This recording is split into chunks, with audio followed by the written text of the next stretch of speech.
Good morning and welcome to Policing TV, where I'm delighted to be joined by Duncan Faulkner, who is a former Northampton police constable in the UK, a former police constable in New Zealand police, I think, former helicopter pilot, but certainly a helicopter pilot at one stage, and the founder of a number of software startups, including one that is absolutely relevant to policing both in New Zealand and in the UK, and indeed more widely. So, good morning, Duncan. I think you're in New Zealand at the moment. I am. Good morning to you too. Let's start with this in this first of likely two videos by talking about what led you to join the police in Northamptonshire in the United Kingdom. In the first place, have you got a family history of working in policing, or was it some other reason? Well, I do have a family history, although that wasn't necessarily the reason. My grandmother was the first female police officer in Melton Mowbray many years ago. May she rest in Melton peace. Mowbray in Leicestershire in the United Kingdom, for those Correct. unfamiliar with Yes. the UK. So she's the first Yeah. But female police officer in Melton Mowbray in Leicestershire. And did she speak with affection about her time in policing? no, she absolutely hated it. The sexism was terrible back then, unfortunately.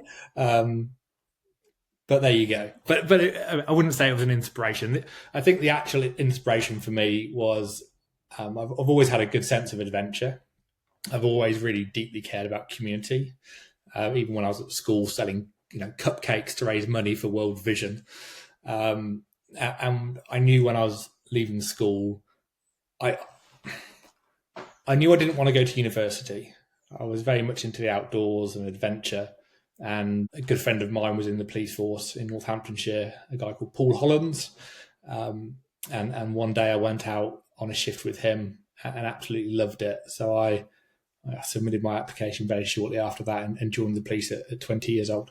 So you didn't let your grandmother's negative experience, put you off. You joined Northamptonshire Police, and my recollection is that you stayed as a police constable for 4 or 5 years or thereabouts. What's your recollection of those 4 to 5 years as a police officer in Northamptonshire? I absolutely loved it.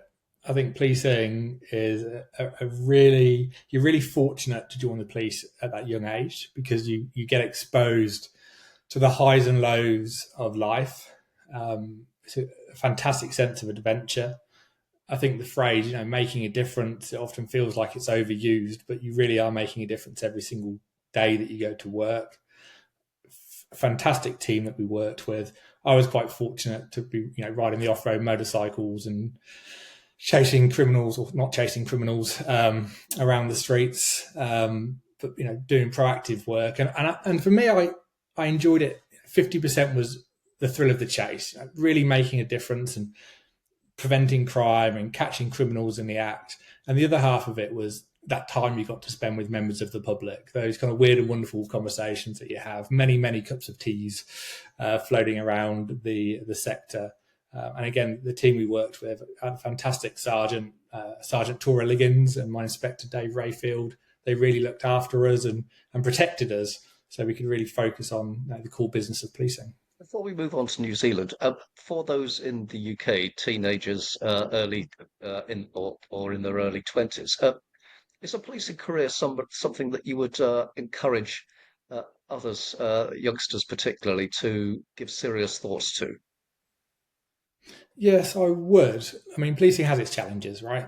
Um, but it will expose people to, they'll get a unique insight on the world that they live in and the communities that they live in. And will carry on the rest of their lives valuing what they have.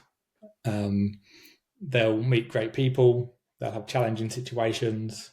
You'll grow up very quickly, but I don't think you'll ever regret it. But then you moved to New Zealand, so there was something about either positive in New Zealand or that you wanted to move on from in England that led you to head out to New Zealand. Had you got a job with New Zealand Police before you moved out to New Zealand, or did that follow from your move? I did have a job, so a job offer. So my story was, I was always into whitewater kayaking. Okay, so not many people do that in the UK, and growing up in Northampton wasn't the best place to learn to whitewater kayak. Reasonably Although, flat for those less familiar with Northamptonshire, yes. but what it did do was it meant on my days off, we got away to the Lake District and up to Scotland, and we'll be out there in the lakes and the mountains. And I loved skiing. And I actually had an accident when I was away on a wakeboarding holiday in Bulgaria, of all places. So I snapped my leg in half, which was a whole other story. But it ultimately meant I ended up spending a bit of time at Flint House, getting myself fixed up. And that gave me a lot of time to think about life. And I think I would have been 25, 26. And there was this moment of, I love policing. I don't necessarily love living in Northampton anymore. I wanted lakes and mountains, and I wanted to continue that adventure. So I can still remember it today. Sat in the bar in the evening with a variety of other police officers from around the UK, and I picked up my laptop because you couldn't use Google on your phone back then, and I googled police transfers, and there was top of Google was nzcops.com or something, and I applied, and I think 6 months later I joined the New Zealand Police with a bunch of other ex-UK cops, which was a really fun experience, going back through police training with a whole bunch of experienced police officers that have been there and done that. So So there's lots of we'll just stories I won't focus in a share. second on that transfer, but I just want to acknowledge Flint House as being a charitable institute that provides wonderful care for police officers that, for whatever reason, have gone through some medical or other trauma in their life, and you use that as an opportunity to reflect on where you wanted to go next in your life, in addition to mending, I think you said, your femur following that break. So you transferred out there. You had that 5 year experience under your belt, and yet you were sort of starting afresh to some extent out in New Zealand. Presumably, did you go to the training school in, I think, Wellington? Were you uh, based there with a number of other transferees, perhaps with some new recruits from New Zealand as well? How did that all work?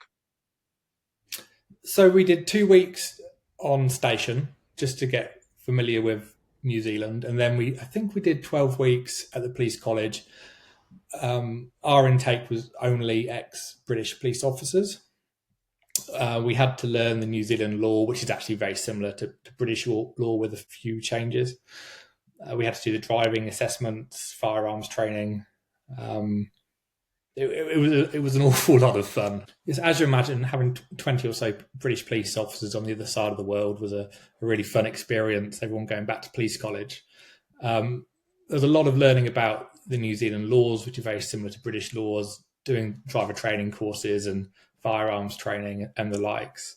There were also some kind of recognising the differences between the two cultures. So New Zealand's very proud of its kind of Māori culture, which is something that we learned about and has kind of become a foundation really of how we live over here.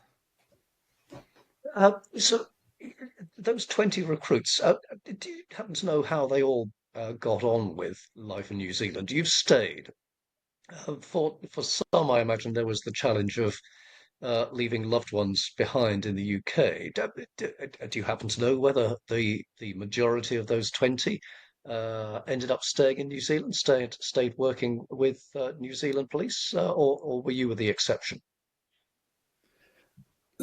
Unfortunately, the vast majority left New Zealand police. I believe most people remained in New Zealand. Um,